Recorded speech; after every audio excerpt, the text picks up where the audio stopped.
الحمد لله نحمده ونستعينه ونستغفره ونؤمن به ونتوكل عليه ونعوذ بالله من شرور أنفسنا ومن سيئات أعمالنا. من يهده الله فلا مضل له ومن يضلل فلا هادي له. وأشهد أن لا إله إلا الله وحده لا شريك له. وأشهد أن محمدا عبده ورسوله. أما بعد فإن أحسن الكلام كلام الله وأحسن الهدي هدي محمد صلى الله عليه وسلم وشر الأمور محدثاتها وكل محدثة بدعة وكل بدعة ضلالة وكل ضلالة في النار. قال الله تبارك وتعالى في القرآن المجيد: أعوذ بالله السميع العليم من الشيطان الرجيم. بسم الله الرحمن الرحيم.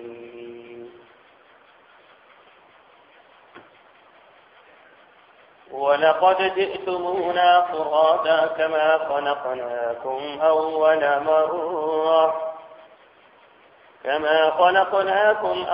مرة وتركتم ما خولناكم وراء ظهوركم وما نرى معكم شفعاءكم الذين زعمتم أنهم فيكم شركاء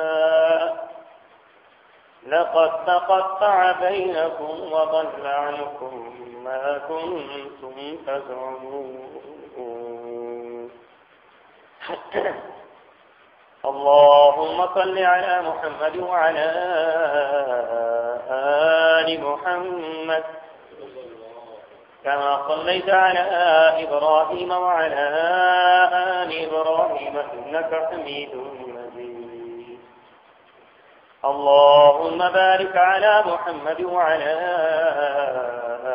آل محمد كما باركت على إبراهيم وعلى آل إبراهيم إنك حميد مجيد.